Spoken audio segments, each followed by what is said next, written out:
ఒక ఊరిలో రంగయ్య అనే రైతు ఉన్నాడు. అతడు చాలా పేదవాడు. చిన్న పొలం మాత్రమే ఉండేది. ప్రతి సంవత్సరం కష్టపడితేనేగా నోరు ఊరుకునేది. ఒక్కొక్కసారి వర్షం లేక పంట నాశనం అయ్యేది.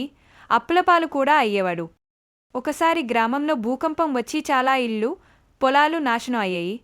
రంగయ్య పొలం కూడా పాడైపోయింది. అతడు పూర్తిగా నిరాశలోకి వెళ్ళిపోయాడు. అతని భార్య లక్ష్మి, మనకు పోయినది తిరిగి రావదు. కానీ మనం కష్టపడితే దేవుడు మనకు దారితీస్తాడు అని ధైర్యం చెప్పింది.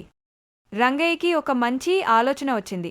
తన పొలాన్ని సర్దుకొని తక్కువ నీటి పంటలు వేయాలని నిశ్చయించుకున్నాడు. అంతేకాదు, పక్క గ్రామంలో ఉన్న వ్యవసాయ శిక్షణ శిబిరానికి వెళ్ళి మైక్రో ఇరిగేషన్, ఆర్గానిక్ ఫార్మింగ్ గురించి నేర్చుకున్నాడు. వచ్చే ఏడాది రంగయ్య సేంద్రియ విధానంలో కూరగాయలు వేశాడు. తక్కువ ఖర్చుతో ఎక్కువ దిగుబడి వచ్చింది. గ్రామంలో ఎవరికీ అందని ధరకు అతని కూరగాయలు అమ్ముడయ్యాయి. అందరూ ఆశ్చర్యపోయారు. ఒకరోజు జిల్లా కలెక్టర్ గ్రామానికి వచ్చారు. రంగయ్యని చూసి ప్రశంసిస్తూ, మీరు చిన్న రైతైనా మీరు చూపిన తెలివి, పట్టుదల ప్రతి రైతుకి ఆదర్శం కావాలి అని చెప్పారు. ప్రభుత్వం అతనికి పురస్కారంగా గొర్రెలు, సాగు పరికరాలు ఇచ్చింది.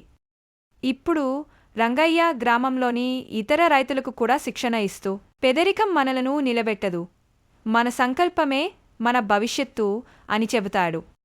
మొరల్ నీతి: కష్టాలు ఎంత ఉన్నా మన ధైర్యం, తెలివి, కృషితో మన జీవితాన్ని మార్చుకోవచ్చు. ఆత్మవిశ్వాసమే నిజమైన సంపద.